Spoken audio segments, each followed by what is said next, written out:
سيئات أعمالنا من يهده الله فلا مضل له ومن يضلله فلا هادي له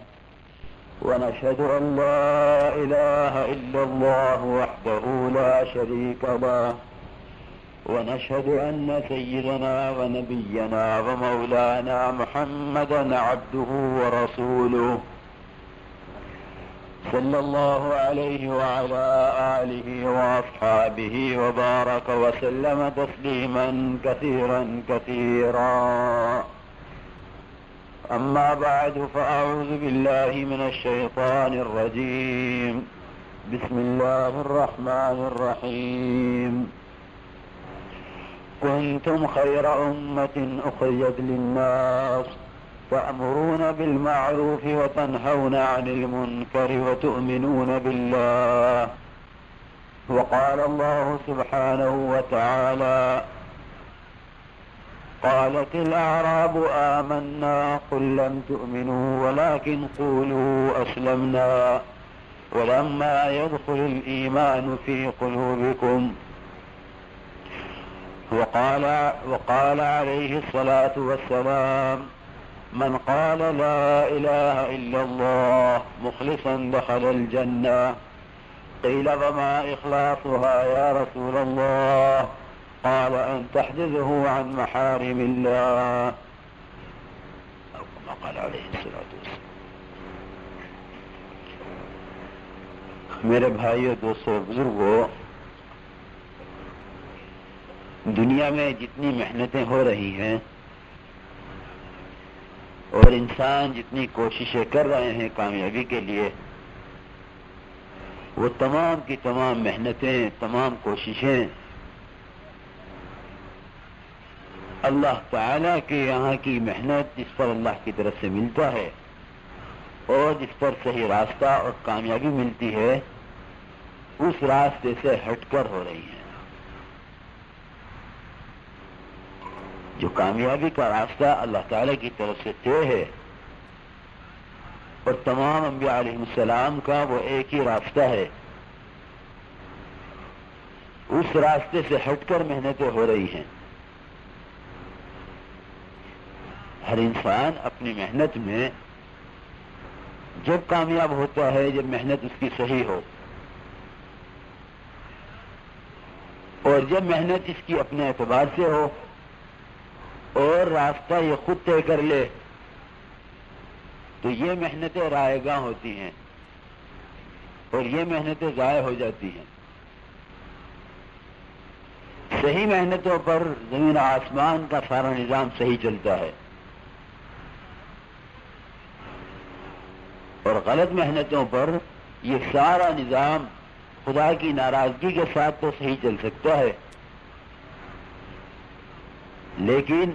یہ خدا کی ناراضگی والے کام کرے اور خدا کی رضا کے ساتھ زمین و آسمان کے نظام اس کے موافق چلتا رہے، یہ نہیں ہو سکتا۔ تو انسان اپنی محنت کے اندر آزاد نہیں، اور انسان اپنے راستہ خود طے کرنے میں مختار نہیں، بلکہ اللہ جل جلالہ عم نوالہ نے انسان کی کامیابی کے لیے کچھ ضابطے متعین کیے ہیں اور کچھ راستے متعین کیے ہیں، اور یہ فرمایا: والذین جاہدوا فینا لنہدینہم سبلنا، کہ جن کی محنتیں صحیح ہوں گی ہم انہیں ضرور ہدایت دیں گے۔ یہ نہیں فرمایا والذین جاہدوا لنہدینہم سبلنا کہ جو جس لائن کی چاہے محنت کرے، جو جس لائن کی چاہے محنت کرے ہم اس کو ہدایت دیں گے، یہ نہیں فرمایا، بلکہ یہ فرمایا جن کی محنتیں ہمارے اعتبار سے ہوں گی، جن کی محنتیں صحیح ہوں گی، صحیح محنت پر صحیح راستہ دکھلائیں گے۔ اس وقت دنیا میں جتنی افراتفری ہے اور جتنی امت پریشان ہے اور جتنے حالات میں گھری ہوئی ہے، اس سب کی وجہ یہ ہے کہ جہاں سے کامیابی کا یقین دلایا گیا اور جہاں سے اللہ تعالیٰ نے پہلوں کو ہمیشہ کامیاب کیا، اور آئندہ کامیاب کرنے کا اس کا وعدہ ہے، ان محنتوں اور ان راستوں سے ہٹ کر دوسرے راستوں پر اور دوسری محنتوں پر انسان اپنا سرمایہ لگا رہا ہے۔ لیکن زمین و آسمان کے درمیان جو کچھ ہوتا ہے وہ اس کا تعلق چیزوں سے اور سامانوں سے اور سرمایہ داری کے نقشوں سے اور تاجروں کی تجارت سے اور حاکموں کی حکومتوں سے اور کاشتکاروں کے زمینداروں سے ان چیزوں سے نہیں ہے، بلکہ حالات عالم کا تعلق انسان کے جسم سے نکلنے والے اعمال سے ہے۔ ظہر الفساد فی البر والبحر بما کسبت ایدی الناس، کہ جو کچھ دنیا میں ہو رہا ہے وہ تمام کا تمام اس کے ہاتھوں کی کمائی ہے، کہ جو عمل اس کے ہاتھ سے اور جو عمل اس کی شرمگاہ سے، جو عمل اس کے پیروں سے، جو عمل اس کی آنکھوں سے، اس کی کانوں سے اور اس کی زبانوں سے ہو رہا ہے، کہ سارا نظام عالم اس پر چلے گا، کہ سارا نظام عالم اس پر چلے گا، کہ اس کا ہاتھ کا عمل کیسا ہے اور پیر کا عمل کیسا ہے اور اس کی زبان کا عمل کیسا ہے، اس پر اللہ تعالیٰ فیصلے فرمائیں گے خیر کے یا شر کے۔ لیکن یہ اس کے اعضاء کا صحیح چلنا اور اس کا اپنے انسانیت کے دائرے میں رہنا، یہ جب ہوگا جب انسان کے انسان بننے کی محنت ہوگی، اور انسان کے انسان بننے کی محنت یہ ہے کہ سب سے پہلے انسان اپنے بنانے والے کو پہچانے، کہ اگر جانور بھی اپنے بنانے والے کو پہچان لیتا ہے تو اس میں بھی بہت سی ایسی صفات پیدا ہو جاتی ہیں جو اوروں میں نہیں پائی جاتی، وہ حیوانوں میں ممتاز ہو جاتا ہے، وہ جانوروں میں ممتاز ہو جاتا ہے، بہت سی صفات اس میں ایسی آ جاتی ہیں اپنے بنانے والے، اپنے پالنے والے کو پہچاننے سے۔ میرے عزیز دوستو اور بزرگوں، آج ساری دنیا کے اندر جتنی بدامنی اور جتنی پریشانیاں اور جتنی بیماریاں اور جتنی تکالیف ہیں، یہ تمام کی تمام اس لیے ہیں کہ انسان کے اپنے جسم سے نکلنے والے اعمال درست نہیں۔ جب انسان کے جسم سے نکلنے والے اعمال درست ہوتے ہیں، اور یہ کب درست ہوتے ہیں؟ کہ جب ایمان ہوتا ہے، جب ایمان ہوتا ہے۔ اس لیے اللہ جل جلالہ عم نوالہ نے انسانوں کو صحیح راستے پر لانے اور ان کے جسم سے نکلنے والے اعمال کے صحیح کرانے، اس کے لیے اللہ تعالیٰ نے انبیاء علیہ السلام کو بھیجا ہے، کہ ہر زمانے میں نبیوں نے آ کر محنت کی، اور محنت کس بات کی کہ ان کا دل، ان کے قلوب اللہ کے غیر سے اللہ کی ذات عالی کی طرف پھر جائیں، ان کے قلوب اللہ کے غیر سے اللہ کی ذات عالی کی طرف پھر جائیں۔ اس محنت کا نام، یہ اصل محنت ہے، یہ اصل محنت ہے جو انبیاء علیہ السلام نے کی ہے۔ یہ دعوت الی اللہ کی جو محنت ہے، یہ وہ محنت ہے جس میں انسانوں کے قلوب کو محنت کا میدان بنا کر اور انسانوں کے قلوب کو اللہ کی ذات کے غیر سے اللہ کی ذات عالی کی طرف پھیرا جاتا ہے، کہ جتنا اللہ کی ذات کے ساتھ تعلق قوی ہوتا چلا جاتا ہے، اتنا ہی اس کے اندر ایمان آتا چلا جاتا ہے، اور جتنا ایمان آتا چلا جاتا ہے